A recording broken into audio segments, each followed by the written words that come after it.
Shit.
Very few we've seen. Come on down. Okay. And Mackenzie's mentor, Casey Beck, is here, so we'll turn it over to you. Hello,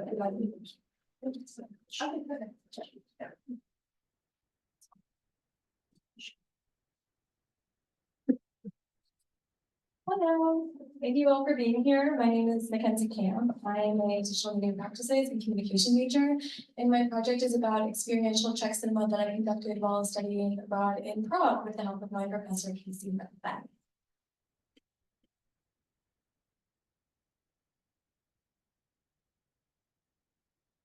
Okay, great. So I went to film school abroad in Prague, and I went to Prague with a couple of questions on my mind. I was thinking about what is the relationship between Hollywood and the film industry in Prague, and I was also thinking about what it means to create art abroad as a filmmaker, and how to bring these two things together, to think about the industry and also my personal role as a filmmaker, and just to uncover research about what it means to be abroad and what it means to work abroad.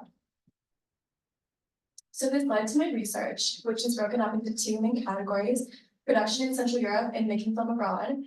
So while researching, I learned a lot about how big streaming services such as Netflix moved to Central Europe to do film production during the pandemic because of different government regulations. There was more access and it was easier and cheaper to film. And this created this idea of global media and local labor. So Netflix was outsourcing labor in places like Prague and Budapest, where they could get cheaper labor, but this created a disconnect in creative autonomy as it decreased. People were being paid less than they were by local industries, but also they were able to work through the help of Netflix. And there's this other part about making film abroad and this idea of American personalities and ideologies, and this idea that we have as Americans about what Europe is, and this romanticization of Europe. And we read articles about taking selfies with Mona Lisa and what it means for our perspective of being abroad.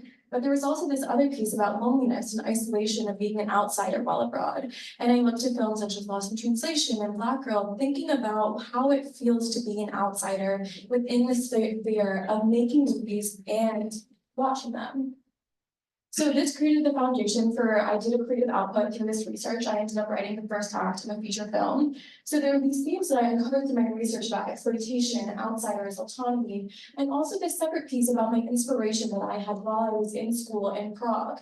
I was taking a class about Central European avant-garde and looking at Milos Forman films. I was looking at Chagall in the art museums and just personal interest in 2D animation, and I'm a comm major, so I love adaptations. But then there was the issue of bringing all of these things together. Those are diverse ideas that don't necessarily connect very easily. And this is a mood board that I made, kind of thinking about what I wanted it to look like visually, what I wanted it to feel like in terms of like surrealism, this idea of 2D animation, which is an adaptation of a Grimm's brother fairy tale right there. But taking this mood, this inspiration to my work. So this leads to the story that I created. It's called The Pearl Diver. It's inspired by the sirens within Homer's The Odyssey, and it follows the story. It's a coming-of-age story about a young siren, and she's a part of this like community of her family, and they eat sailors, and she refuses to eat them, and she is kicked out. She can't be initiated into the community, and she encounters a stranded sailor.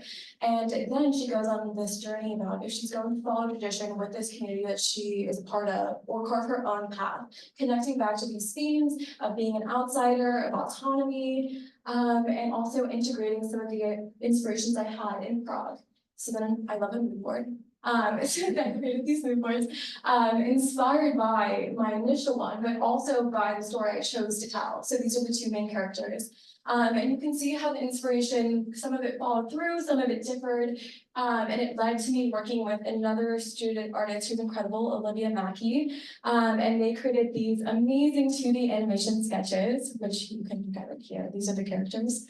And that leads me to my key takeaways about my research. This is the first page of my script to prove that I did indeed write the first academic feature. And my takeaways, it was really interesting for me about how inspiration through Chagall inspired something that was so different in a 2D animation style, but there are still threads of it throughout. And also this second piece about how research informs character and plot. When I was writing, it was so different. the way that I connected to my main character Sabrina, because it was rooted in this idea of being an outsider within your own community, and I was able to draw on my personal experience of studying abroad and feeling like an outsider in a place that I truly loved, and how that disconnect means so much to us as individuals in our growth pattern. And it was such a wonderful experience, and I hope to continue writing the screenplay over the summer. Thank you so much.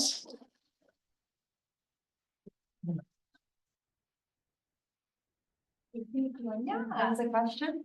Thank you so much, Mackenzie. It was just lovely to see it all laid out here, and I can attest that Mackenzie did write all 20 pages of the screenplay, and I'm personally quite excited to see where it goes. You started to talk about this a little bit at the end, but I'm curious. My question would be, after a semester of living abroad and doing all of your classes through your study abroad program, and then doing the Tenenbaum on top of that. You came back, you wrote the screenplay when you were back here at Tulane in the spring. How did you keep that research close during that process? And how did you give yourself space from that research? That's a great question. Thank you, Casey. I feel like for me, I don't know if you, as a fellow filmmaker, how you operate, but I was almost haunted by this image the entire time I was abroad and coming back here. And it was like this like translucent woman in the water that was like similar to a painting that I had seen at like the Reina de Sofia in Spain. And for me, like I stayed close to my research because I was grounded in that image that I associated with being abroad. And then I was able to like reconnect with that while I was back here. And having that kind of thread of like images that I was thinking about and themes that I was resonating with and writing about helped me keep my research close, but also the ability to like go back and talk with you about it, like having you knew what we were researching as well. Yeah, that's my.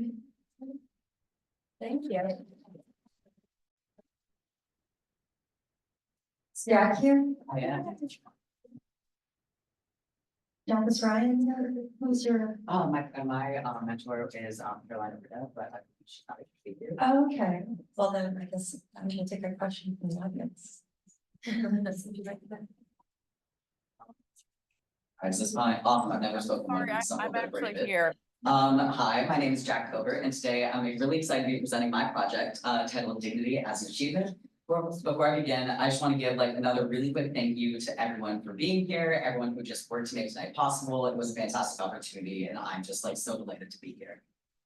Today, the motive of my research was to understand human dignity as something essential for our moral standards and also for making political decisions.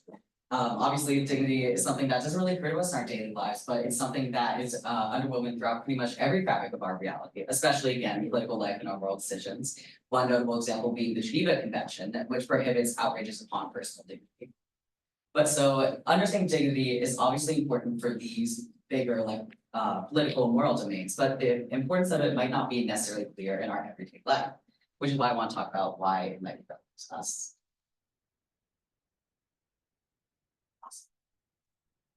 So again, beyond like just being part of a political community, like our everyday environment, it's also something that dignity is also something involved in our everyday life. It's presented in our everyday interactions and our relationships with one another. To explain how these interpersonal interactions affect dignity, I want to give you guys an example. A lot of people, when they talk about human dignity, will immediately jump to really extreme examples, such as like torture or imprisonment. But it's not, you don't necessarily have to go that extreme to see how human dignity is involved with and operates in daily life. That's why I want to give a more relatable example and something that we can all understand. And it's a story about two friends named Mary and Kim. Mary and her best friend Kim have a troubled relationship. Mary helps Kim achieve her goals, values her input, and respects her boundaries. However, Kim has little respect for Mary. She belittles her, cancels her plans last minute, and asks for Mary's input just to do the opposite. This hurts Mary's self-esteem and makes her question her value and dignity. Mary's other friends pity her, but say that she's wrong to tolerate Kim's behavior, and that willingly putting up with it shows a lack of self-respect. When Mary chooses to practice self-respect by cutting contact with Kim, she realized that leaving this damaging dynamic helped her regain her dignity. Once again, she feels valuable and free to make her own decisions. In my paper, I go into this example in a lot more detail to illustrate how exactly dignity and respect function in this dysfunctional relationship. But this is just kind of a preview as to why dignity might be something that actually is relevant to our daily lives. So if understanding dignity is both important and relevant for everyone, it's pretty clear that we have to have a good idea of what it is. But knowing that it matters and where it matters in our life doesn't really tell us much about what dignity actually is, and that's what philosophy is for.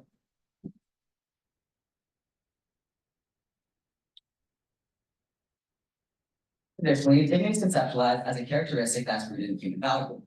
If you wonder what I mean by human value, it's basically the fact that humans have special capabilities, such as rationality and autonomy, that give us unique traits and then elevated from nature.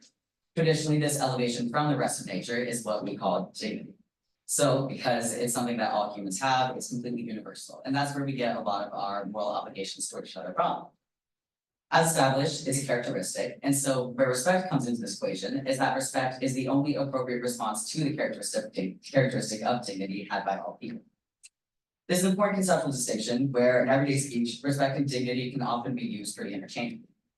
So the way that what functions in the traditional picture is that individuals have dignity, so then we are obligated to respect them. And this respect is just a response to the fact of them being a person themselves, prior to any law, social custom, or obligation. You might be thinking that this conception seems like fine enough, it seems to function decently, so you might be wondering why I would even bother proposing a new one. However, the traditional conception does have several disadvantages that I want to go into. One of that would be that it's a pretty fixed, unchanging definition, which means that there's actually no way to describe harm done to dignity in the traditional conception. You can have affronts to dignity, but looking at people's lived experiences, sometimes that doesn't really match up to what we see in daily life. Like, for example, in the more extreme examples of torture or imprisonment.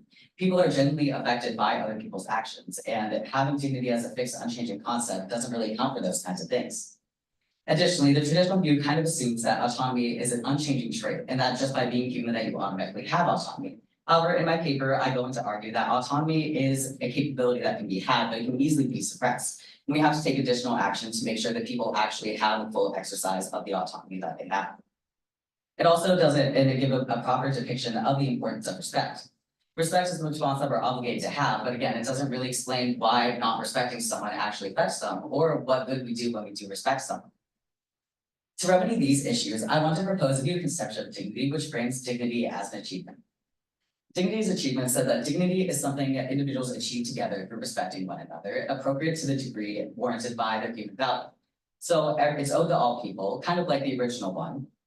It's where all people have those special human capabilities. But instead of just taking it as the human dignity as a trait that everyone has for granted, it's more like everyone has the obligation to receive the dignity that they are owed. It's something that we have to work together to get for that person. And the way we work together for securing it for that person is by respecting them. And that then brings in the importance of respect. One advantage of this is, unlike the traditional conception, it accounts for the fact that dignity is genuinely affected by our actions, and that the harm, the disrespect and respect we give to other people can genuinely harm or benefit them. It also acknowledges the difficulties of autonomy as a trait versus autonomy as something that can be secured or lost in different situations. And it gives a more full-bodied account of why respect actually does matter for how we treat people. This is a general roadmap of my paper, which explores a lot of different questions on the slide, and goes into a deeper picture of dignity, respect, and ultimately with the goal of constructing, again, a form of dignity as an achievement that gives us an actual practical guide to human behavior and what kind of things we're obligated to do for other people and how it affects them. The reason I wanted to pursue this in my research is because I actually start with the idea of looking at government and figuring out what government decisions we should make to protect citizens' dignity. However, as I started to go into that research, I realized that the traditional conception of dignity was frustratingly unclear, and it wasn't really able to be used as a significant direction for a moral compass. Hence why I wanted to create a more practical conception of dignity, where instead respect is something that has results, and dignity is a standard that we need to meet to better articulate our obligations towards one another and to give us better guidance on how we ought to treat each other in our shared interactions.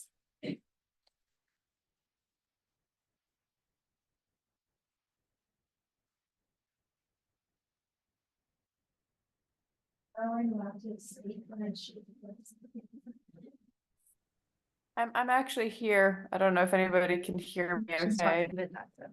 Space. Can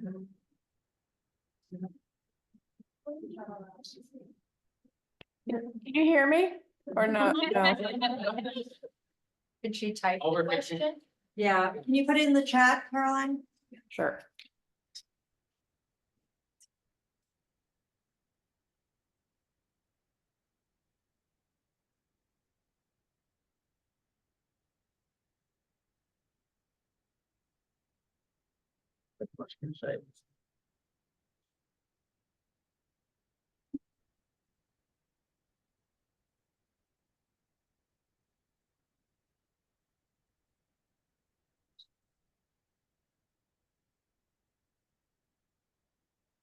So, thank you so much for a wonderful project. I wanted to know what you would say, what your argument would say about how people should request or demand dignity from others.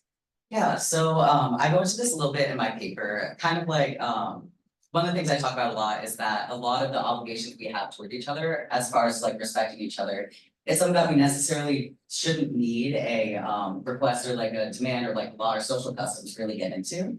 That's like, again, one of the things I kind of touched on earlier is that it's like a traditional conception. My conception is like response to the fact of just being a person themselves. And so that's one of the ways that I think it's more helpful is like a moral guidance is that you don't have to wait for someone to tell you, this is what you have to do to respect me. You know them as a human being, you know what that having a human being gives them innate worth.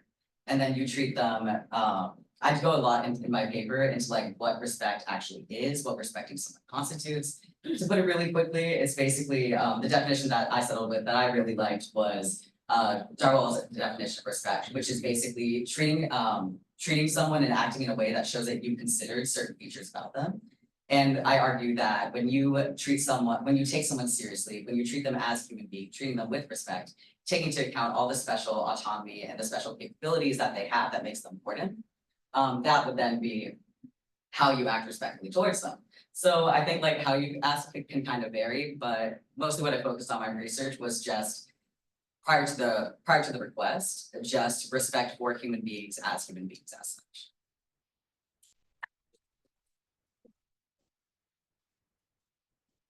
Thank you, Dr. Rita. All right, Sophie.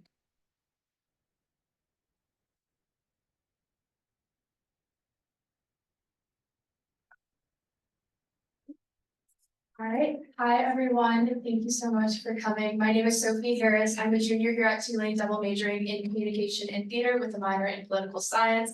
I want to thank everyone associated with Tenenbaum so much for the support, especially my faculty mentor, Dr. Ray Proctor. Awesome, thank you. Thank you so much for all of your help. So my topic today is about Jewish representation in theater, film, and television, and specifically the issue with non-Jewish actors portraying Jewish roles. The three main examples I focused on throughout my research were Katerina McCrimmon and Leah Michelle portraying Fanny Bryce in the Broadway revival and national tour of Funny Girl, Bradley Cooper's portrayal of Leonard Bernstein in the biopic Maestro, and then finally, Wendell Pierce's portrayal of Lily Loman in Death of a Salesman. So there's a recurring phenomenon where characters with non-Jewish identities are portrayed by actors who do not align with this identity. And yeah, so a big question, what is Jewish identity? So from my research, I gathered that there are three main dimensions of Jewish identity.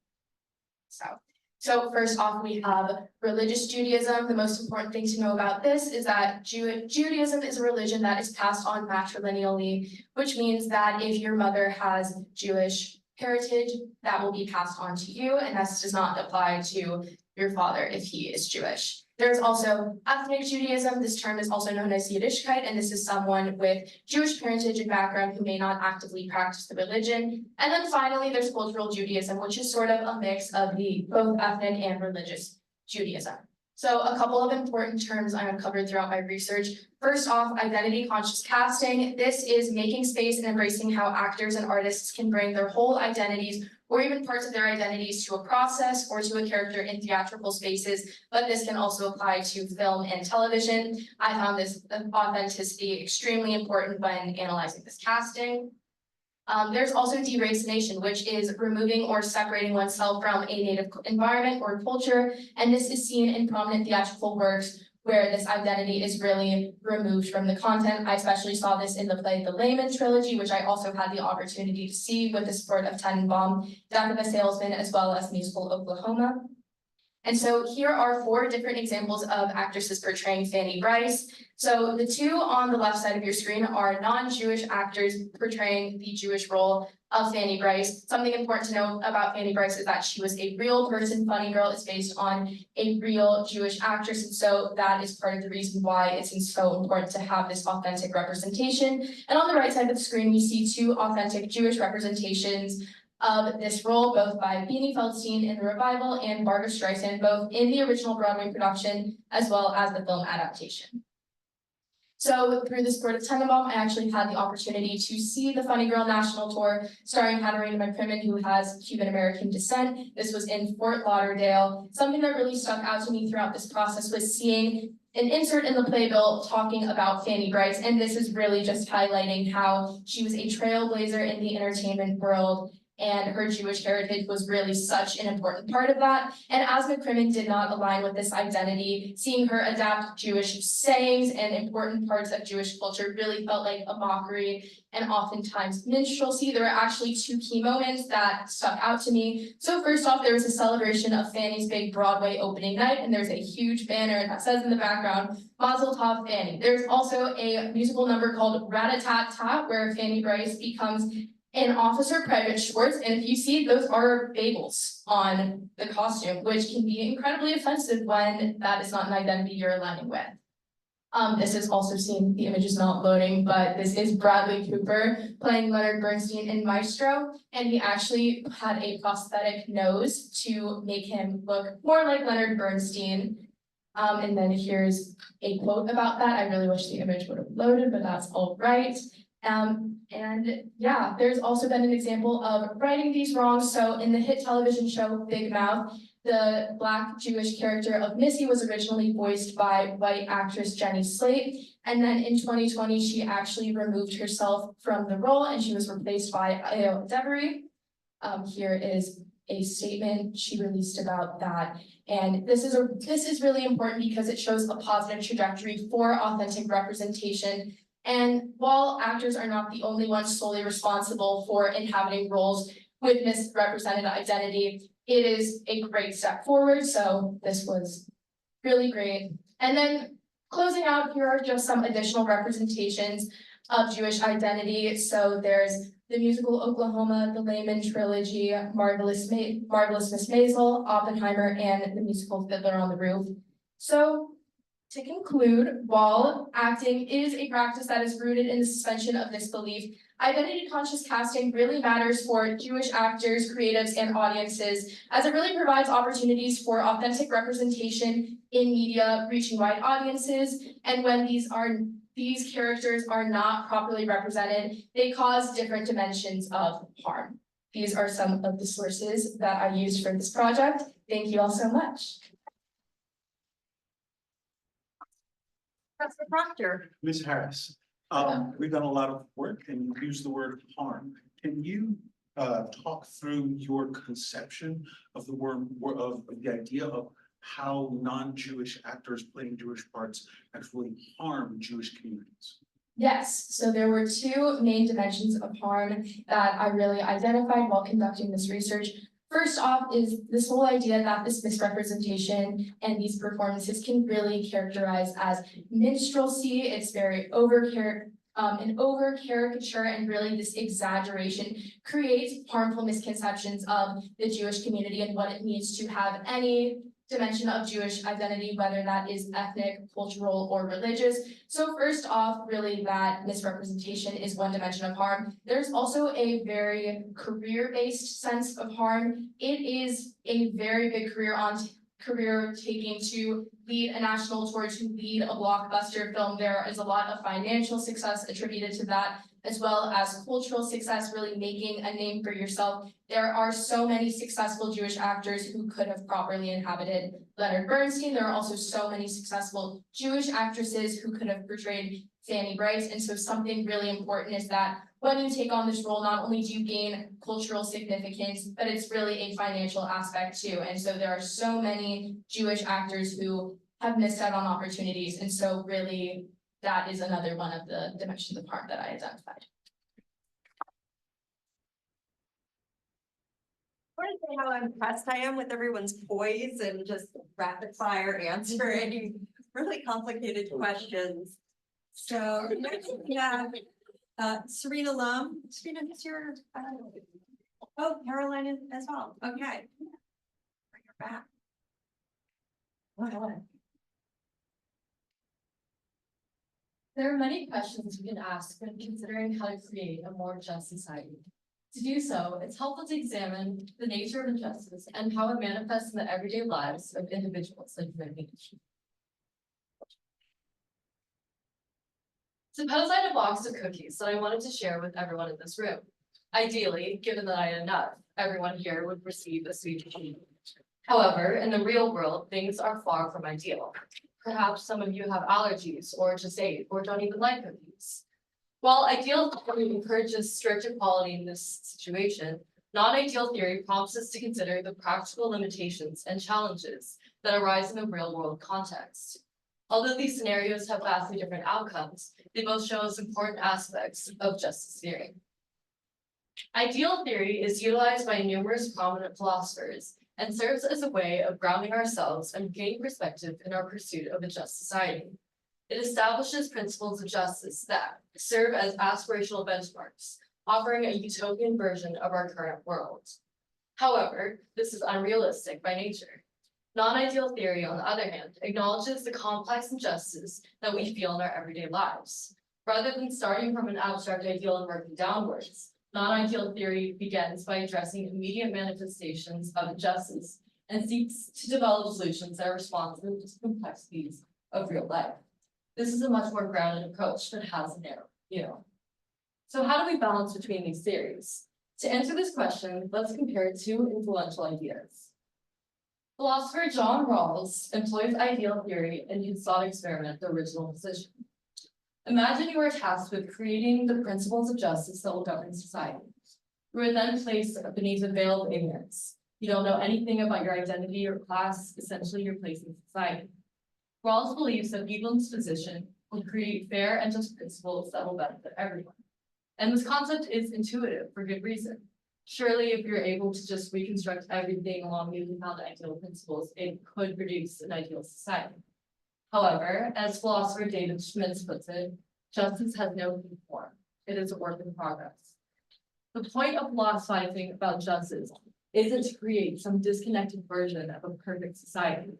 It's to rectify and identify real injustice. Injustice happens in complex and magnifying ways in people's lives. Ideal theory, inherently divorced from the nuances of everyday life, is limited and fails to serve as the sole viable foundation for achieving a just society. To illustrate the implications of these theoretical perspectives, let's consider the hypothetical case of Haley Wynn, a wheelchair user living in New Orleans. She experiences a form of injustice by not being able to travel freely outside of her house due to the conditions of the sidewalks. She experiences another form because of the harassment and catcalls that she experiences on her daily commute to work. And another because her closest grocery store is a 20-minute near impossible trip from her. And because of that, this has caused her deep anxiety and depression, which has caused her to lose valuable social opportunities and economic promotions at work, and so on and so forth. What we can see from Haley's life is that many different forms of injustice appear and interact. They don't exist in isolation. They build on each other and mutually amplify their effects. Haley's experiences of injustice are rooted in her specific identity and circumstances. All of this valuable information is lost when we abstract away from reality. Simply put, Rawls' ideal society would not be so ideal for Haley. On the other hand, Schmitz gives us more tools to address the injustices in Haley's life by centering her practical reality. Using an intersectional approach, he emphasizes the importance of pragmatic solutions, such as accessible infrastructure and proper mental health care. Rather than focusing on a static picture of justice, non-ideal theory empowers us to engage with injustice and work towards actual change in people's lives. Ideal and non-ideal theory, though seemingly at odds, can complement and strengthen one another. Ideal theory is helpful when it serves as an aspirational framework, describing the abstract goals of justice. Non-ideal theory then fills in those gaps, providing the practical substance we need to progress towards those goals. When applied with a genuine consideration for real people and their lived experiences, these theories together offer a valuable starting point for envisioning and creating a society free from injustice. After all, injustice lies in the everyday lives of individuals.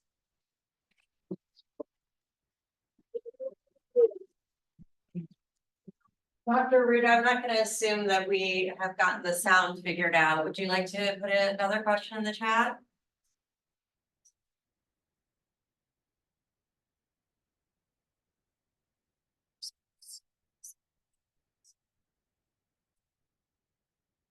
Oh, so, yeah, so terrific work. Can you say a little bit more about some of the practical takeaways your argument gives us when we think about justice in our everyday lives? Yeah, so when we consider justice in our everyday lives, we think about policies, we think about laws. And it's important that we look, when we're looking at these policies that can affect a lot of people, we look beyond just what we think this is gonna do. Ideally, this policy will. Yeah. Right. Ideally, this policy may have a great goal. The policy may have a great goal in mind and have a beautiful picture of what justice can create. But in reality, life is so much more complicated and bad things happen even despite good intentions. It's important to consider real implications beyond simply just ideas about justice. Thank you.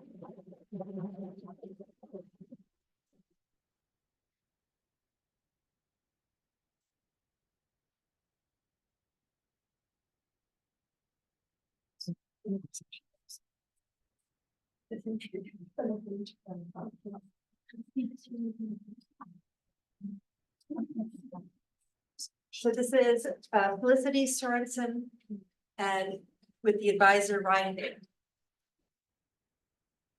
Hi, everyone. Thanks for coming out.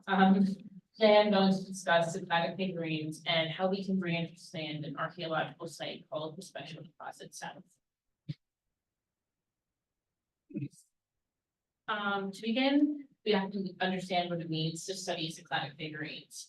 These are very difficult items to study from an archaeological mindset because they are often looted. This is because they fit this modern aesthetic. People like this abstract vibe that they have, but doing this removes them from their context. So it's difficult to draw concrete archaeological conclusions. So they often get studied from an art historical perspective. So the Special Deposit South comes from this island, Karos. It's a southern Cycladic island in Greece. And the site, it's located at the Bronze Age site of Kavos. At this site, a large collection of broken figurines were found along with other Bronze Age material. Experts initially assumed they were broken due to the looting of the site, but after examination, it was clear that the breaks were ancient and the pieces did not join together, meaning they were likely intentionally broken away from Karos and then deposited at Kavos. And here is just a quick site map for you. And on the left, you can also see the additional site that they excavated that has very similar finds. So there are multiple different classes of figurines found there, but the two most common ones were the folded barn class and the schematic class. So they found the Karos sculpture for both of them, which dates to about 2700 to 2200 BC. The folded arm figurine is often female, indicated by the breast, the incised pubic triangle, and they're often in the early stages of pregnancy. While as the schematic figurines are often called violin type figurines, because they're much more abstract, and they have this violin shape. So for the study of Kavos, extensive research and volumes have been released by Colin Renfrew, leading excavator and scholar on sympathetic figurines. While archaeologists have done a lot of research analyzing the breaks and conclude that Kavos was a ritual site, do take the time to develop the ritual aspect. Very little is said concerning what this ritual might have been and who its participants were. But despite this, there is one theory that does stand out, once again by Colin Renfrew. And he says that these deposited figurines were pieces that had run their course, so they had been used in a different ritualistic conference and then had just gotten old. And they were taken to tapas out of reverence before depositing the remainder of the figurine in some other locations. And he considered the role of communal leader who would deposit multiple figurines that came from his homeland. And through this, he created this political structure around the figurines. So the goal of my paper was to stray away from the modern fascination with the abstract and aesthetically pleasing qualities of the figurines, while attempting to understand these figurines in their original context. So my paper aimed to prove the intentional and ritualistic deposit of fragmented figurines at the special deposit cell, and demonstrate the votive aspect of this ritual while comparing it to other ancient votive practices, as well as present ones in the Greek Orthodox Church. So to start with votive offerings and their history in Greece, they're first seen at peak sanctuaries in the 3rd millennium BC on Crete. The Minoans would create replicas of human members or organs of clay or marble, place them during religious ceremonies. The intention of these offerings was to ask for healing of different body parts. The practice reemerged in ancient Greece in the 5th century BC, mainly in the sanctuaries of Asclepius. Arriving at the sanctuary, men and women would dedicate replicas of the body or parts of it. And these would be placed there to say thank you for a body part that Asclepius had healed. So this is a dedication after someone hurt their foot, they went to a temple of Asclepius and they were healed. This compares to the modern day practice of the Orthodox Church, where metal plaques are embellished with the body part that needs healing. These are called automata. They're placed at churches in front of shrines and icons, once again indicating a wish or thanks for healing. So this paper argues that these fragmented figurines were used as votive offerings, and looking at the finds from the special deposit south, we can see how this line up. So they found 498 folded arm figurines and 40 schematic figurines. The folded arm figurines were mostly broken into 6 or 7 pieces, while schematic figurines were broken in half. It makes sense for them to favor folded arm figurines if they were looking to represent body parts, because they're able to be broken in a way that represents specific body parts, hence the 6 or 7 pieces. The schematic figurine is so abstract that there's no way to really break them in a way that signifies just the arm or just the leg. So they would just be broken in half. And then there were also 11 special or other figurines found in the deposit. And they found a majority of pellets of waste west of the alienite, and feet are found mainly on the alienite. This distribution points to an understanding of the landscape by depositors and a conscious choice of different body parts in different areas. This once again supports an idea of votive offerings where it's expected to place some body parts in specific regions. So votive offerings also fit into our understanding of what the cycladic figurine represented. While it's debated, many scholars consider that the figurine is representative of a mother goddess. Because of this, I believe the placing of torsos at the site could have been an ask for help with fertility. So with all this information, we must consider who would have placed the figurines. Renfrew's theory values a representative community, something that would be inherently masculine in antiquity. Votive offerings apply to more individualized experience, signifying the involvement of many different people, both men and women. So the special deposit south represents a unique opportunity to study cycladic figurines in their original context. In examining the deposit closely, it is clear that individuals went to Kairos with the intention of placing votive offerings in the broken figurines. This practice is not unique to Kairos, it can be seen throughout Greece as a practice focused on individual healing, something inclusive to many different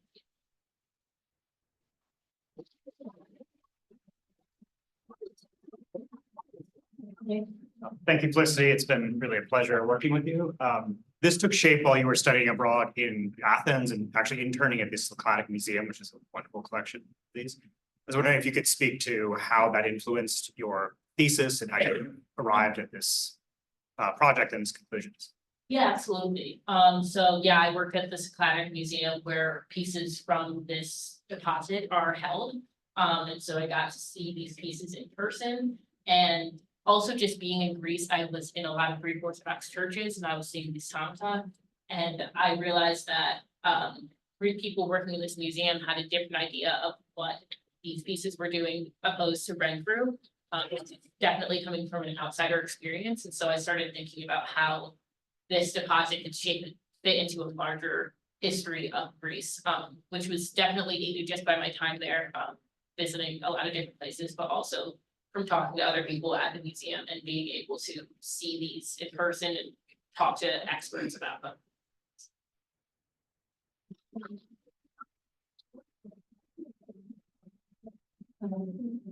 Thank you. All right, Haviland Whiting, come on up. Yeah. Let's see, we'll make this bigger. And your advisor is Becky Atencio, is back here? There we go. All right. And this to you. Uh-huh.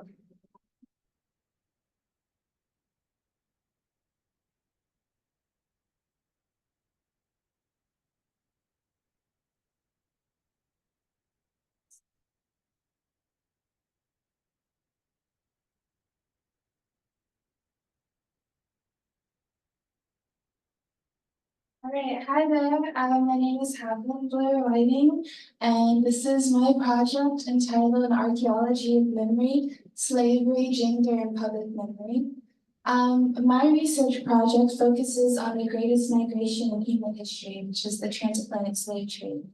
My goal was to use the unique blend of art and ethnographic research to bring to light the stories of enslaved people in North America, particularly women, in the vibrant city of New Orleans. This city, with its myriad formal and informal memory sites like Jackson Square, the Napoleon Restaurant, and the Great Exchange on St. Louis Street, that was once a slave auction warehouse but is now an Omni Hotel, became the backdrop for my research. I aim to showcase the power of memory in place of the platform for storytelling and how our understanding of history shapes our perception of the present. I use poetry as my storytelling medium and photography and videography as my visual. For my deliverable, I produced a website for my art, which is what's on scroll behind me. I traveled to over 15 sites in New Orleans and attempted to capture the energy of the women who had come before me. I tried to preserve their memory and give back their voice.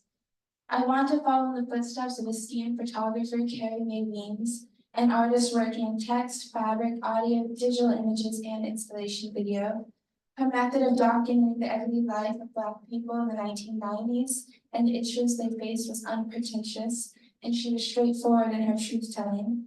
Art is often a medium evoked to express beauty or to romanticize, but there should be no romanticization on a plantation or a site of traumatic memory. Instead, I aim to capture unflinchingly the vestiges of slavery in the South, with the resilience and spirit of the Black woman as my single element of beauty. For this project, I had to comb through hundreds of archives of slave auctions, as well as large visual accounts of plantation life. I spent 1 weekend physically going to plantations and attempting to go back in time. This idea of extreme trauma passed down through generations of women who survived such cruelty is no far-fetched idea to me. This is still a vestige of my reality. When I read accounts that feature young girls whipped by grown men, I am not shocked. I don't flinch. Instead, I feel the baby animal inside of me curl up against my ribs, wounded. When I see this girl again as a young woman, who then her child is sold away from her, I am not horrified. I sometimes feel that I carry these women with me in a way, their trauma. In this project, I must confront a similar question. Who am I doing this for? How can I create something raw and beautiful without reopening the collective wound? How can I get people to care? And to close, I wanted to read an excerpt of a piece that I wrote for this project. There's a rosary clasped to the dresser by the window over the fields, presiding over a violence too powerful to call anything but home, which is a dangling appendage. The open, hungry mouth of a shark, a great people displaced. We call it a diaspora. But there are teeth and claw marks on the bows of these ships, and we believe it to be a forced migration. Home remains an alienated concept, vast and unknowable. A Bible perched on a dresser which overlooks the fields, suffering and prayer all sound the same, aching to return home.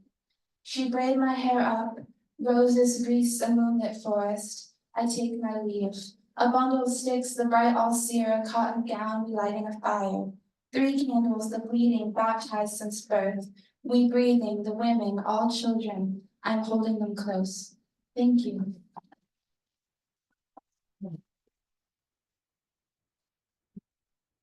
Yeah. Thank you, Haviland. It was such an honor to work with you. And I was wondering if you could tell us a little bit more about your experience of going to these sites, photographing them. I know that one of the things that you were very conscious about was this long history of romanticizing plantations, like plantation wedding kind of phenomenon. And so how did you navigate that in terms of even just like as a photographer? Like, did that affect how you framed images, like so on and so forth? Absolutely. Right before I actually started this project, and I shared this story with my wonderful mentor, thank you, Dr. Pincio, but I was getting my hair done, and my hairstylist was telling me that she was having this great big wedding, and she was having it at the Whitney plantation, or like the Laura plantation, one of these plantations, I believe it was the Laura plantation, and how beautiful it's gonna be, and how grand, with the oak trees in the background, and I couldn't help but think, yes, these places are beautiful. They're supposed to be these vestiges of the gallant South, and Nina Simone said it best. But for me, as a visual artist, what I want to convey that behind all these great oak trees, there were bodies swinging from them once.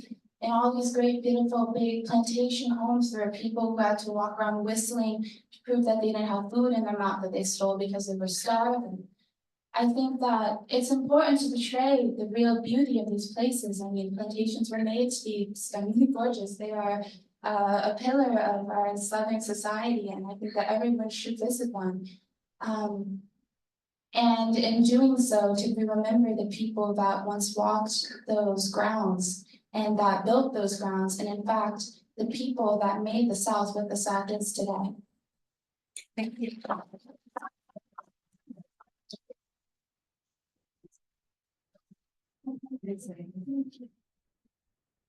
Jordan Williams. And Ms. Bernice here? Oh, she's on the too. All right. Thank you. Hello, everyone. My name is Jordan Williams, and today, well, wait a minute. First and foremost, I would like to give an awesome shout out to my wonderful, wonderful mentor, Professor Bernice McFadden. She's so amazing to me. And I will be talking about my project today called Unveiling Rural Realities, where we will be exploring inaccessibility in rural African American communities and literature and how it impacts mental health. Okay, so first I would like to issue a trigger warning because topics like racism, sexual assault, physical assault will arise, and it's important that if you can't handle it, you take a little step back. Okay, so first and foremost, it's important to understand that we understand the history behind rural African American communities in the Deep South. On December 18th, 1865, the 13th Amendment was enacted into the Constitution, abolishing slavery. But economic and educational opportunities didn't just open like the floodgates of heaven. So, as a result, many plantation owners still needed people to work their crops, which birthed sharecropping, a system where the landlord or planter allowed a tenant to use their land in exchange for a share of the crop, but it usually kept poor, rural, white people and Black people tied to the land, despite all the things, wonderful produce they may have produced. So, I'm gonna go to this here. So, this is Yazoo City right here. Yazoo City is located in the Mississippi Delta. It's also called like the gates of the Mississippi Delta. And in 1860, the economic value of Yazoo farms was the highest out of all counties in Mississippi, in large part because of its cotton production and the value of its livestock. Okay, so you're probably wondering, like, to this day, rural African American communities like Yazoo City, predominantly African American rural towns in the Mississippi Delta, currently face housing discrimination and disparities in the criminal justice system. And and Yazoo City specifically has a poverty rate of 39.94%. Now, let's get into what literature did I explore. I read a lot, actually, from Jesmond Ward's Sing Unburied Sing, Viola Davis's autobiography, and the one that stuck with me the most was The Darkest Child by Dolores Phillips, who also grew up in a rural town in the Deep South. This book is set in a rural Georgia town called Bakersfield in the late 1950s, where Jim Crow laws ran rampant, which were a set of rules and regulations that legalized racial segregation. And The Darkest Child is written from the perspective of a Black girl called Tangi Mae Quinn. First, it's important that we define what is inaccessibility.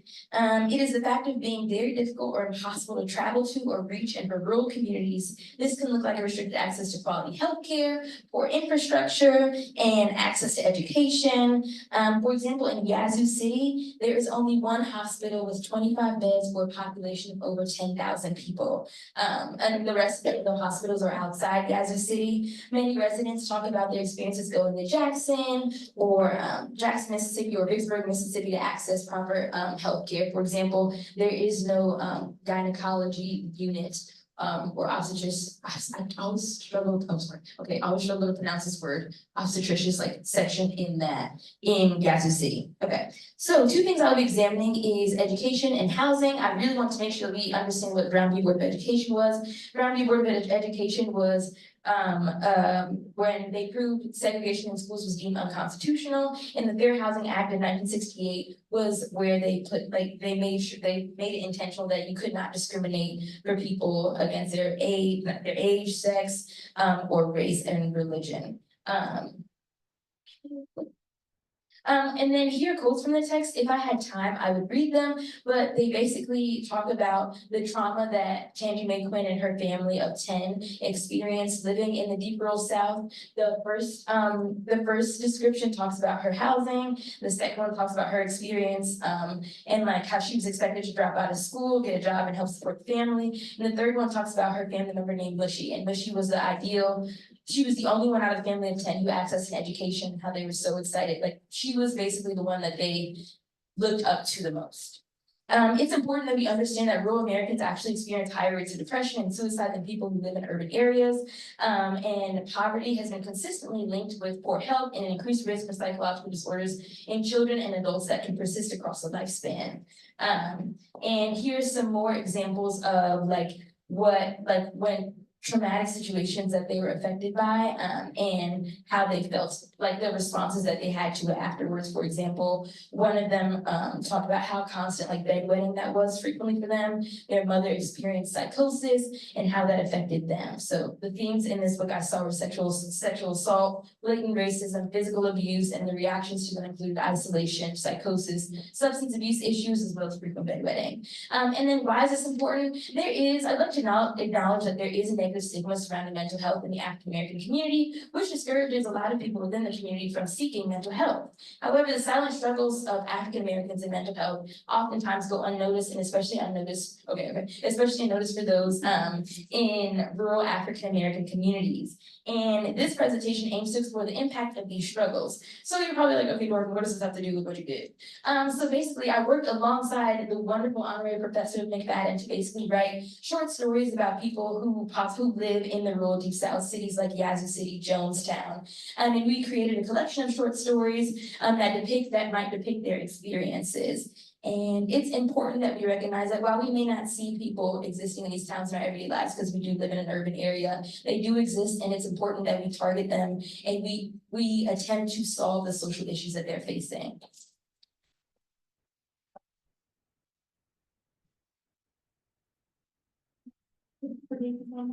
Jordan, Professor McFadden says, Jordan, I know how hard you worked on this. We started with a very broad palette, and I am glad to see where you were able to refine it. What would you say was the most surprising fact you stumbled on during your research? Well, after deciding that I was going to focus on housing and education, one thing that I stumbled upon in my research was this concept of integration and what it can do for minority students and students living in rural areas, rural conditions. Specifically reading the work of Nicole Hannah-Jones and how she studied Brown v. Board of Education, whether or not it really took effect or whether or not it was actually implemented in the Deep South or at all across the country, actually. So that was probably one of the most interesting things I came across was did we actually implement groundbreaking of education in our education systems in schools across the country? So it's a question that I think about every day.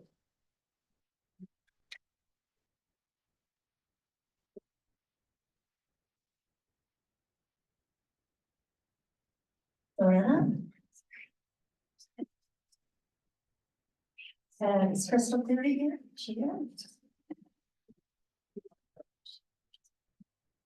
Y'all are doing so great this time. Hi, everyone. I'm Joanna Passion. I'm a sophomore at my public health and sexuality studies major. And this is my presentation on theories of radical care. I have this video, or else I'll be talking for a long time, so I'm really passionate about this. So here's the video.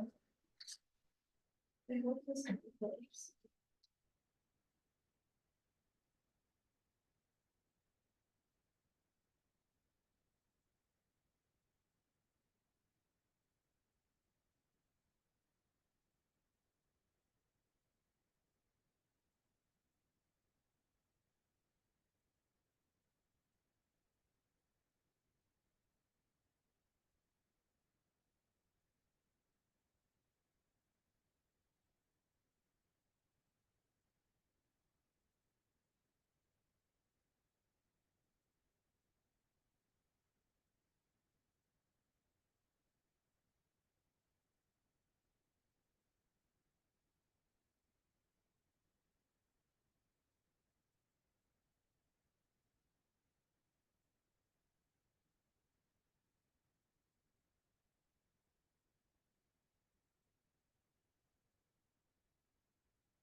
Hi, Joanna. It has been such a thrill to work with you this semester. Thank you for all of your focus and enthusiasm.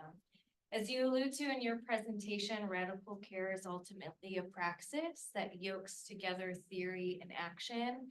I'm wondering if you could please elaborate a little bit on how you brought praxis into your final products by synthesizing research and action.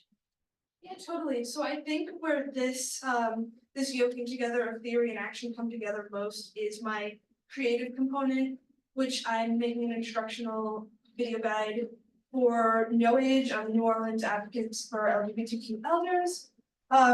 So future service learners have this guide to work towards updating and making sure all the contacts are accurate for this online resource guide.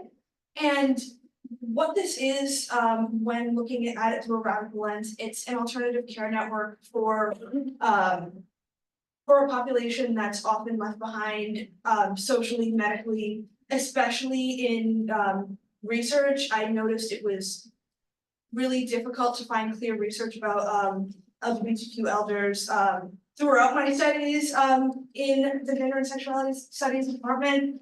And what this does is gives people access to resources that they need outside of just traditional medicalized treatment.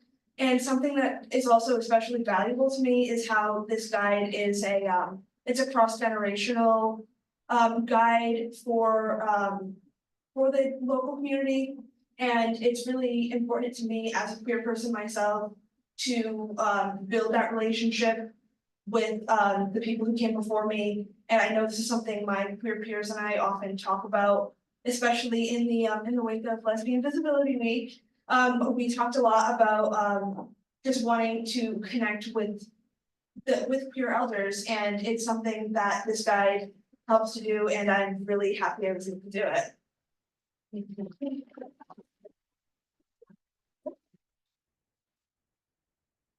Right, yeah.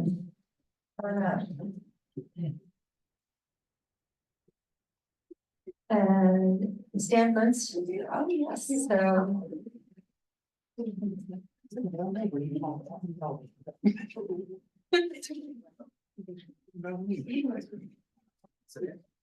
All right, hello everyone. My name is Ian Fall. I'm a sophomore studying psychology and philosophy. And for my Tenenbaum Tutorials project, I decided to bridge my two areas of study by examining a prominent theoretical approach in psychiatry known as the symptom network theory, and look at what philosophical assumptions underlie it. So, I meant to hide these slides. But yeah, specifically in regards to the philosophical framework I was looking at something called natural kinds. So in any kind of model of a phenomena or an entity in nature, we should be able to use that model to explain it and make inferences about it and relate it to other phenomena or entities or create taxonomies. And if we're able to do this for a thing, it's a good candidate for a natural kind. So a natural kind is defined as a group of objects that have some theoretically important property in common. Some paradigm cases of natural kinds are the chemical elements. For instance, if something has 79 protons, it is an example of gold. Of course, there's going to be derivative properties like being shiny and yellowish and having a certain melting point, but having 79 protons is a necessary and sufficient condition for being an atom of gold. Some other potential natural kinds are biological species, but they're more complicated, and so we need other views of natural kinds to account for them. So one of the big questions in this area of philosophy is whether psychiatric disorders can be considered natural kinds.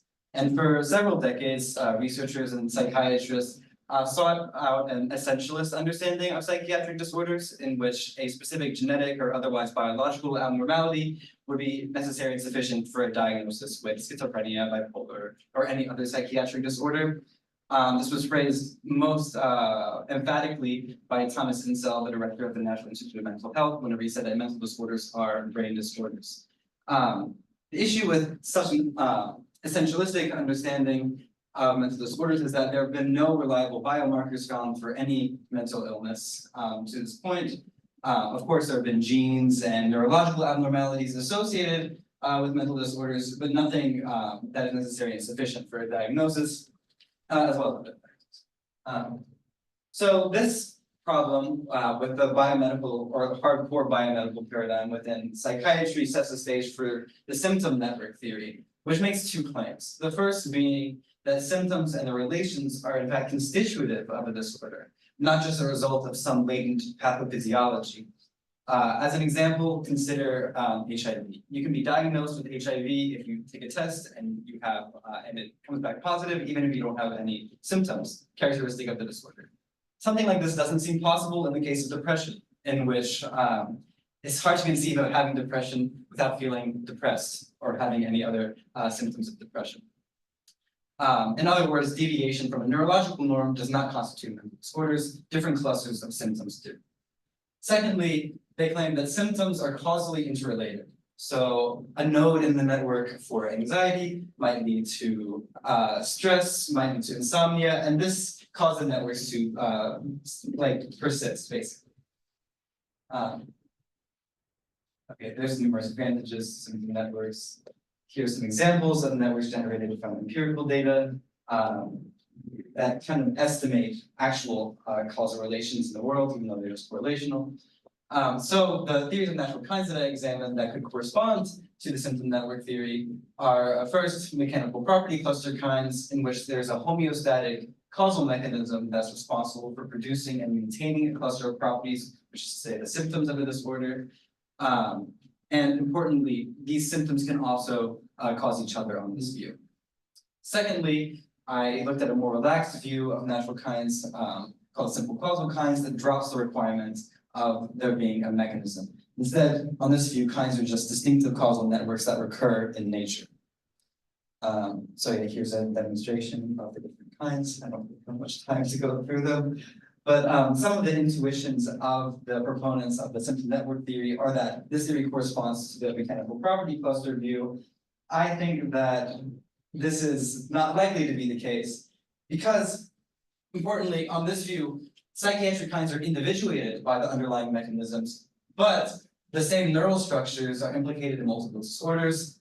Common structures are like the amygdala, not hypothalamus, but maybe hippocampus, prefrontal cortex, etc. And this wouldn't matter so much, but for the fact that the same cognitive features are shared among multiple disorders. So it appears that the same mechanisms underlie multiple disorders, and therefore we can't, in making reference to mechanisms, individuate psychiatric kinds.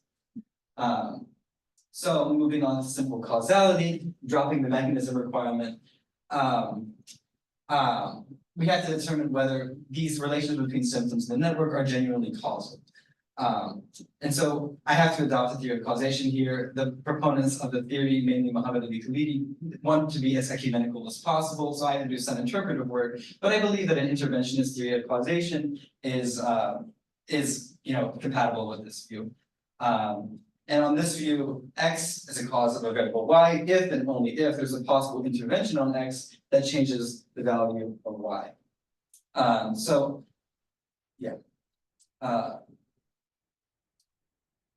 this requires a kind of surgical intervention to determine causality. I don't think such a surgical intervention would be possible in the case of symptom networks. Consider, for example, an intervention like a group therapy session to determine whether taking medication stabilizes mood. The intervention may independently cause a change in mood, or it may motivate you to take the medication. So a direct causal connection cannot be determined. And even if such a surgical intervention was possible, there appears to be a significant degree of conceptual overlap among symptoms and disorders. So as an alternative, I propose topological explanation. And topology is an area of mathematics that is about the properties of a space that are invariant under continuous deformations. So here on the left are some examples of topological properties. I don't have time to get into them now, but topology of a network can be explanatory in the sense that if a topological property, such as one of these on the left, had not been there, the network's dynamics would have been different. Okay. Yeah, so I had to stop, but Maybe skip to the end. yeah, this is basically the end. So, yeah, I'll stop there.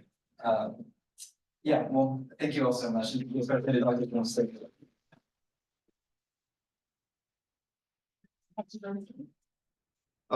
yeah, thanks, Ian. You did a great job on this. This is a lot of like cutting edge psychology work interacting with some pretty deep philosophy that involves a lot of interpretational issues, as you found out, going through things there. So I guess the question I have is about moving away from underlying causal mechanisms. So one reason you might want to have a view like this is precisely for the ability to intervene on the system to produce certain kinds of outcomes. So causal and mechanistic theorists often say to understand causes is to have a kind of control over the system that we're studying. Now, in things like mental disorders, we want to have that control as well, because we want to be able to intervene to, for instance, improve outcomes for patients and so forth. So can you say a little bit about how your preferred view thinks of treatment and actually intervening on someone's condition? Yeah, I don't want to argue that intervention in general is impossible.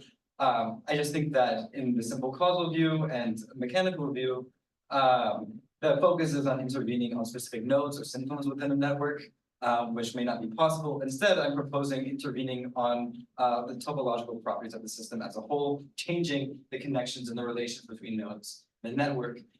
This might be done, for instance, by cognitive behavioral therapy, whereas something like a pharmacological intervention might be better suited, or a mechanistic style of explanation might be better suited to describing a pharmacological intervention. So yeah, it's something like CBT may in fact be best understood in topological terms, changing the relations between symptoms rather than mechanistic terms. This is because CBT acts at like a mental level, referring to mental states, intentional states, whereas in administering a drug to someone, we're not talking about such things.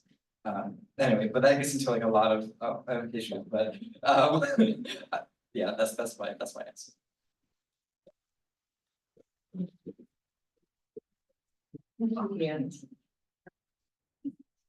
Okay, Chloe.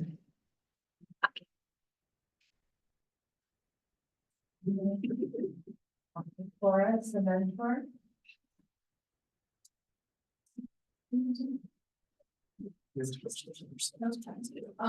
Hello everyone.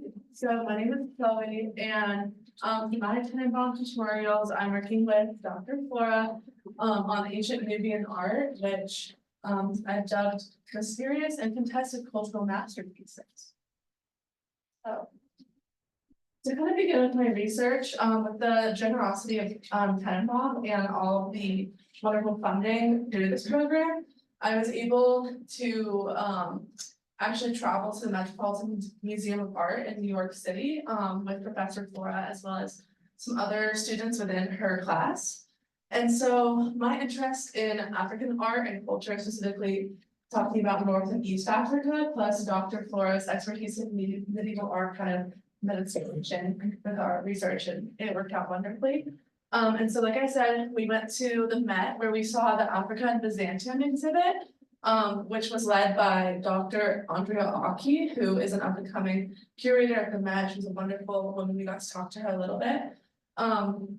And while we were at the Met, I was kind of just going around looking at the exhibit, and the biggest thing that caught my attention were these Nubian metal crowns. And they were just really amazing. They were beautifully bejeweled, silver inlaid. I'd never seen anything quite like them. And so this kind of sparked my interest in Sudanese art and culture, and then also of museum ethics, which I had already worked with Professor Flora a little bit on previously. And then the last part of the Tenenbaum tutorial, which I was able to do, was tour the New Orleans Museum of Art and meet with the African art curator, Dr. Amanda Maples, who took me around the collection, which was wonderful. And here are just some pictures from my experience. So as I mentioned, the authors of my research were these two Nubian metal crowns, and those are pictures of them right there. They're amazing. And so they're from the 5th and 6th century in Nubia, which I'll get to later So as I said, they are silver and gemstone encrusted, and I was just amazed at how beautiful they were. And once I learned that they were Nubian, I was hooked because I've always had an interest kind of in like the Egypt, Sudan, Nubian region. And I didn't mention it, but I'm also an archaeology major within anthropology, so that was just amazing to me to think that in the archaeological context as well, since I know in Nubia there's a very large lack of material culture preserved today. So to historically posit the crowns, they are deeply entrenched in the history of Nubia and its relationship to Egypt, which if you didn't know is really long and complicated. So here's a map that I put in. There's Egypt and there's modern day Sudan. And large swaths of Nubia now encompass or in Egypt. And so, as I said, they have a long, complicated history. They were both conquerors of each other and conquered by each other. So it's kind of this interesting dichotomy of being a colonizer and being colonized. And the Nubians even married into the pharaonic family. So all the pharaohs that you can think of, King Tut, all of them, the Nubians were a part of that family, which is really interesting. However, Nubia and Egypt remained separate cultures and people, which is often not specified. And so in the Nubian region, there's an abundance of natural resources, which kind of plays into the beautiful metal and silver of the crowns. And so this was often exploited by the Egyptians for natural resources as well as slaves. There's a really large kind of like rough cultural background between Egypt and Nubia. And then as well, the Nubians excel in their metallurgy, so that kind of also plays into the expertise of the crowns that we saw. And then in 712 BCE, the Nubians fully conquered the Egyptians. As I had mentioned, they married into many of the pharaonic families, and there was a big cultural mixing, which further complicated things. There's a lot of cultural crossover. And then alternatively, in the 5th century, the Romans came to Nubia and instituted Christianity, and then that was followed by Islamic rulers a few centuries later. So it's a very tumultuous region. And so as for the yellow crowns and their origin, I pulled this top picture directly out of the exhibition book from Africa and Byzantium, which is crazy because you can see one of the crowns on the skeleton that they found in the tombs where they uncovered them. And so, according to Andrea Aki's research in the book, the crowns were found in Nubian tombs in the burial sites of Bristol and Valona. I'm sorry if I mispronounced that. But they were found by Egyptian archaeologist Walter B. Emery in 1929 to 1934. The dig was funded by the Egyptian government, which was very interesting, since they were going into Nubia and further putting into that kind of tension I was talking about earlier. And now they hold permanent residence at the Egyptian Museum in Cairo. So in the exhibit, they were labeled as Nubian with Egyptian in parentheses, which caught my eye because both cultures remain different, but there's a lot of cultural kind of back and forth. And then in the exhibition book, like I said, it was on the skull, which is interesting because the tombs of Bristol and Valona are now fully underwater because the Egyptians basically dammed it up and it flooded everything. So there's no material culture left. I don't know what's going on there. So issues surrounding museum ethics. The last slide was a quote talking about how oftentimes there was a big dichotomy between Egypt and more kind of like Middle Eastern peoples versus more sub-Saharan African peoples, and how there's often racism involved there, where they were saying that perhaps Black Africans couldn't make something as amazing as the Greeks or the Egyptians, which is completely untrue. So that's just kind of the last slide I'm saying. But getting more into these issues surrounding museum ethics, as we know, there's a lot of issues that come within museums and kind of their origin as these cabinet of curiosities for the wealthy, to be viewed by the wealthy. And this was the status quo up until the late 20th century. So I talked with Professor Flora and read many interesting pieces about these ethics and looting and their work with the Getty Museum, the Met, the British Museum, and kind of these issues around provenance, repatriation, etc. And so I thought the metal crowns entered this debate based on their provenance was kind of sketchy. And then their label is kind of misleading. And then, people will believe perhaps that Nubia was a city in Egypt if they didn't know. And then they were also excavated by government-sponsored archaeologists, and there's little known about the tombs. So yes, that was my project, and I just want to thank Dr. Flora so much for always being amazing, and thanks for all my friends for being here. And, yeah, that's what I'm Chloe, it was so much fun to work with you and also to have you on the trip to New York and also in Rome last summer. So where we first started talking about museums and museum ethics. So one of the things I wanted to ask you about, we were very lucky to get to meet with Andrea Aki and also with Amanda Maples. What is one thing you learned about what curators do that you didn't know before? Yeah, so being a museum curator is one of my potential career paths, so it was just kind of an added layer of, oh my gosh, super excited to like meet with these people. And so talking to Amanda Maples especially, it was really interesting because she was bringing up just how many things curators have to juggle. I'm sure, as you know, with your past experience, it's kind of just everything all at once, with like funding and trying to kind of bring everything within its perspective, kind of like paying homage to everything correctly. So it's not just kind of like buying the prettiest things, it's all about like respecting different cultures that you might not know about and having to do lots of research about that. And so it just kind of shows how many different fields the career touches on, which I thought was interesting because it can kind of loop in a lot of different interests and stuff that you might not think about when you just like look at the job titles.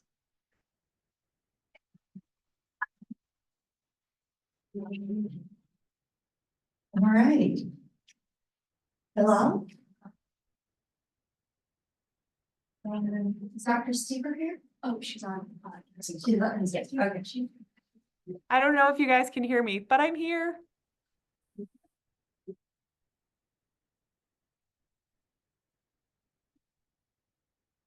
Hello everyone, my name is Tulane, and my project is focused on race France in the 19th century Antilles, and it was under the guidance and help of Professor Chelsea Stever.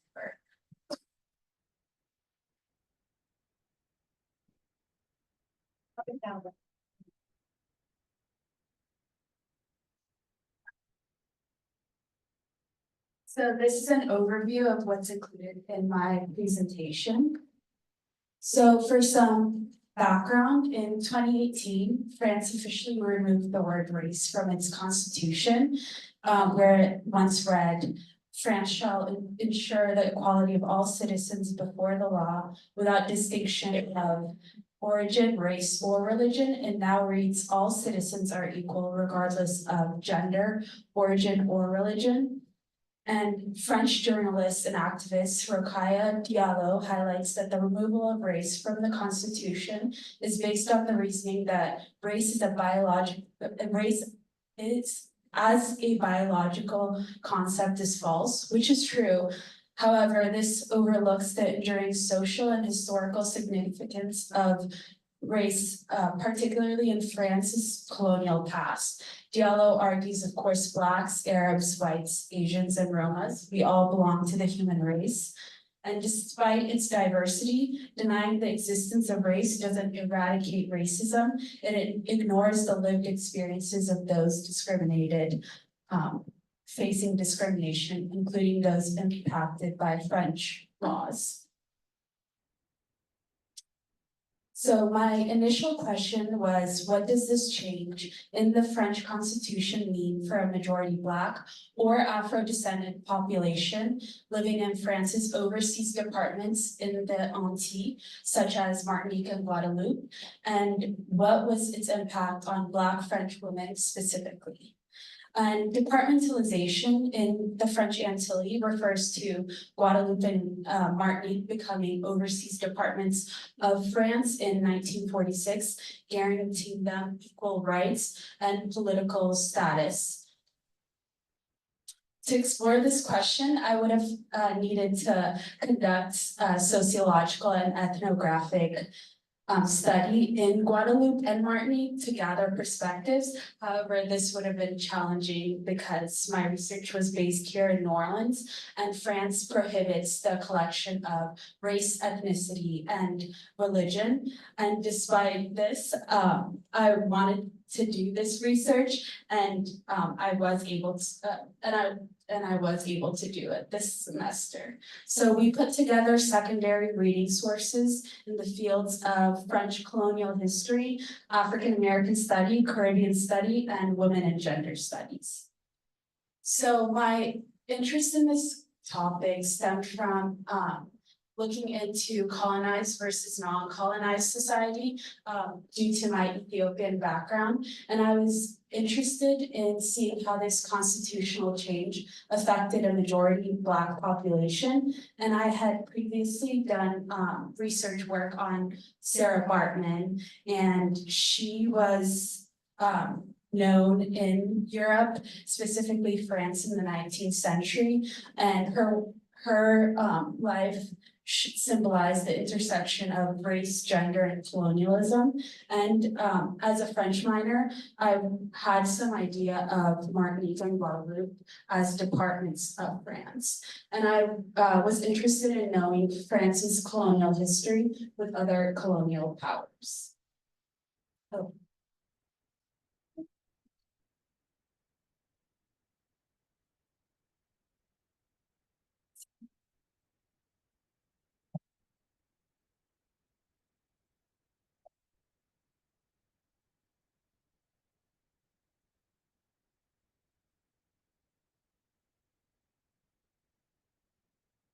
So, while my exploration has been extensive, these are the following readings to offer a glimpse into the depth of our research. Keep in mind that this list only represents only a fraction of the material I've engaged with. The first is Reimagining Liberation by Annette Joseph Gabrielle, and her work focused on colonial structures with an influence of Black feminist thought, and Non-Sovereign Futures by Yarmir Bonilla focused on freedom, sovereignty, and nationalism through the lens of Guadeloupe labor activism.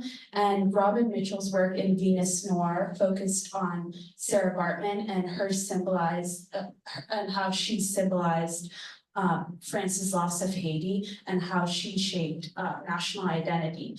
And my main interest was the Liberating Colony by Doris Garraway, and how she had looked into the Liberty Colony, which explored desire, sexuality, domination, exclusion, challenging traditional narratives. So my discoveries were that these readings highlighted a lack of information on Black women, and all of them were professors or scholars in French-related subjects. Yes, yet they were all based in the US. And this could be due to self-censorship or cultural reluctance to address race. So looking forward this summer, I'm going to visit both overseas France and mainland France through the help of the Tenenbaum Tutorial to see to understand present day encounters with race and to fill in the gaps between the 19th century experience. I'm not able to be. Or the implication is that despite France, despite being French, Black French people in overseas departments face overlooked experiences due to colonial legacies, and France's ban on racial self-identification makes it harder for us to understand the experiences of Black French people.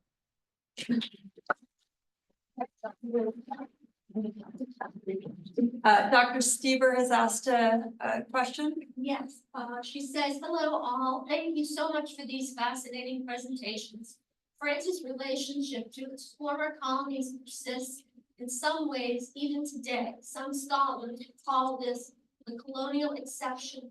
What did you find in your research that showed this practice of exceptionality between France and its overseas territories? So, one thing that I wanted to highlight and me and Professor Stieber talked about was the use of chlordecone, which a lot of people aren't aware about, and I wasn't aware about until this research was, so chlordecone is a pesticide that's used in, planting bananas, and it was banned in the US initially in the mid 1900s, but it was introduced in French Antilles, and it's now resulted in over 90% of the population at risk for cancer because of chlordecone exposure. And this is the lasting effect of contamination, and just like the legacy of slavery and continued French departmentalization, it's left scars in the region and society.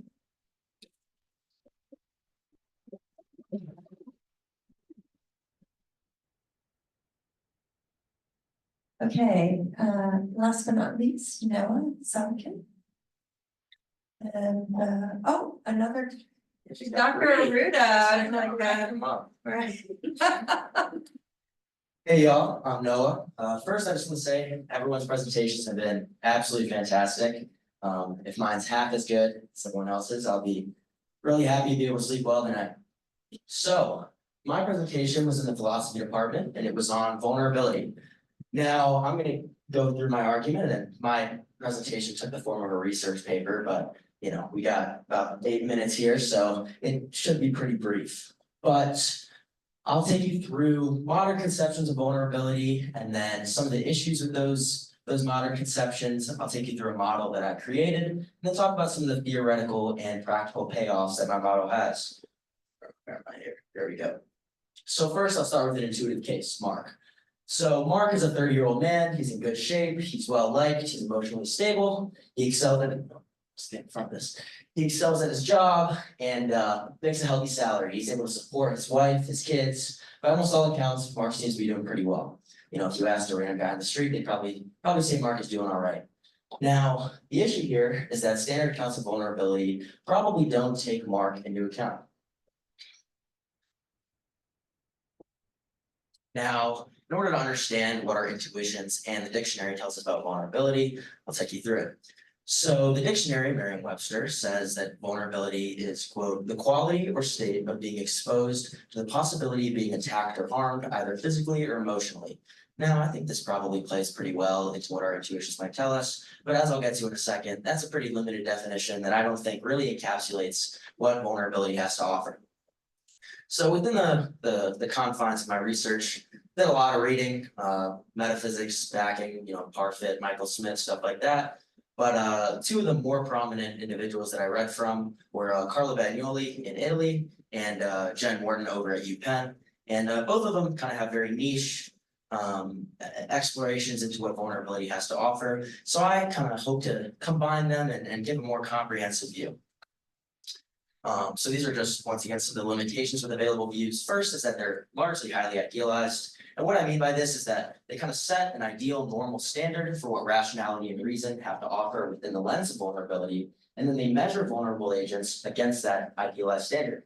Now, that's an issue because then by default, vulnerable agents are judged as being inherently less than or negative. There's negative connotations when you have an idealized standard, and I'll talk a little bit more about that in a second. They also aren't really sufficiently comprehensive. I don't think they capture what vulnerability actually is and what it actually has to offer. So this was this is the bulk of my very large research paper, and it is just argument work developing my new model. So my model coins two new terms, reductive and enabling vulnerabilities, and I'll read their definitions real quick. So reductive vulnerability is a state of being, action, or thing that is likely to detract from our capacity for agency. So it's essentially just situations within agents' lives, and I'll use agent and individual interchangeably. It's essentially a state of situations within agents' lives that might remove their ability to act upon their desires in ways that we might originally want to. And I have a couple of examples that'll make this a little easier to understand. So, enabling vulnerability is a state of being, action, or thing that has the potential to enrich our capacity for agency in ways which standard accounts of vulnerability might not end up accounting for.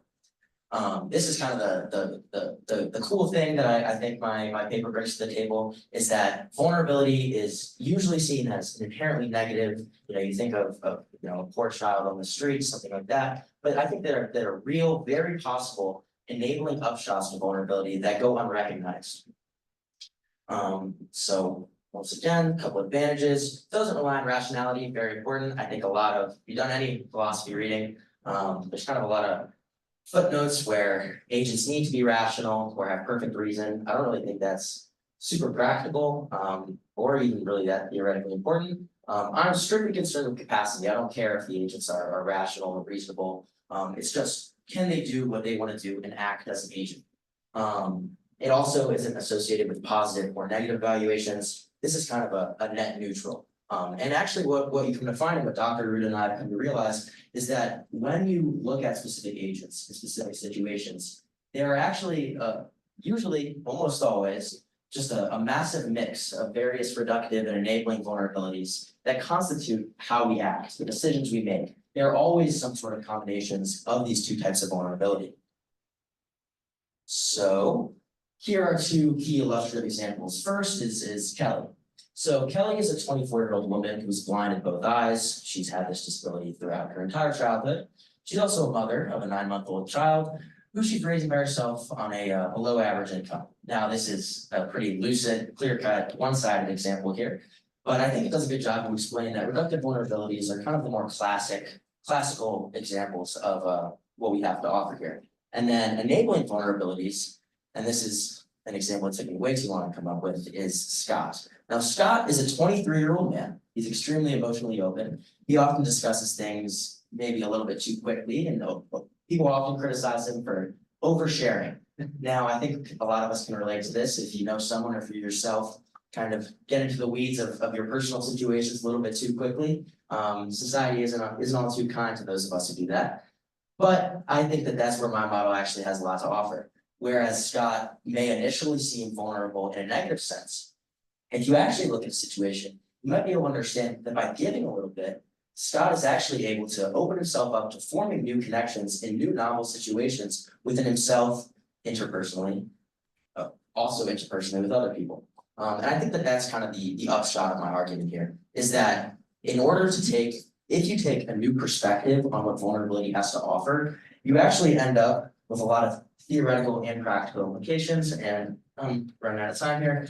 Nobody cares about the theoretical implications. The practical implications are that it changes the way we look at every agent and situation. And this is where I like to lean into the scope of my argument, which is that everything is a vulnerability. The positive aspects of us, what we like about ourselves, what we dislike about ourselves, they all constitute vulnerability in a pretty important way. And then that impacts how we treat others who are vulnerable. If you have someone like Scott in your life, instead of just writing them off as someone who talks about themselves a little bit too quickly, if you instead take time to understand how the ways in which they are vulnerable enrich their capacity to act upon their desires and form new connections, for example, with people around them, then you can actually have a more comprehensive understanding of agents and what they have to bring to the table. It also might inform public policy, like juvenile and disability rights. If you think about a lot of juvenile legislation, it's based on kind of this idea of kids being naive, undereducated, ignorant. But I think if you ever talk to a child and thought to yourself, hey, like, wow, that really just taught me something about the world, you can begin to understand how what might be a traditional lack of understanding might actually enrich your ability to see the world. So that'll be it. I'll turn it over to Dr. Ruda for a question. Says, thank you for this wonderful innovative project. I'd like to hear more about what your argument would say about the ways that all of us are vulnerable in productive rather than destructive ways in our everyday lives. Yeah, I mean, I think if here, I actually have them. I think that it's very important interpersonally, because a lot of us are, pretty naturally judgmental. So if you think about instances in which you may have judged someone for having maybe a more commonly negative trait, and you instead maybe turn it around. My model is essentially kind of just giving people the benefit of the doubt, encapsulated within a lot of really long philosophy, argumentative work. But there actually isn't a space for vulnerability in a lot of philosophy. If you go on like Phil papers and search it, there's almost nothing. And I think it's pretty important. So I think that once you begin to realize that the ways in which your agency and the way you act are affected by the ways in which we're actually vulnerable, you can begin to appreciate those vulnerabilities in ways which we really haven't had room for within the confines of philosophy.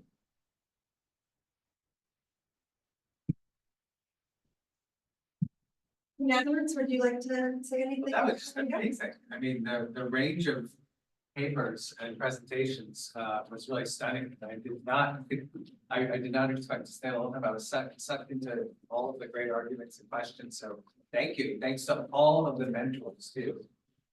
Really. I hope you all saw the connections and the broad themes that brought you together, regardless of whether you were studying media or representation or art or ethics or archaeology or history. I think, you know, I'm really, really happy to have you guys all together and invite you to stay, eat some, have a conversation and enjoy. Thank you. There's some cookies, you know. And one thing to say too is that actually one of the other parts of this whole project, in addition to the relationships with your mentors, is of course giving you a really intense example or experience with research. And so we know from the past that many Tenenbaum scholars have gone on to do more advanced research. I know some people were thinking about doing some in the summer. I heard that in a couple of presentations or senior capstone projects. So this is can lead to much more, and God forbid you end up going to graduate school like the professors who got sucked into this whole world of research. But anyway, I hope that this gave you a first rigorous taste of research projects and you'll continue with that. Thank you. Oh, yeah. And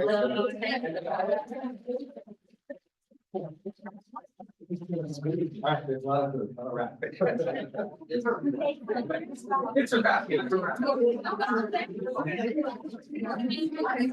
gonna get picture with your friend.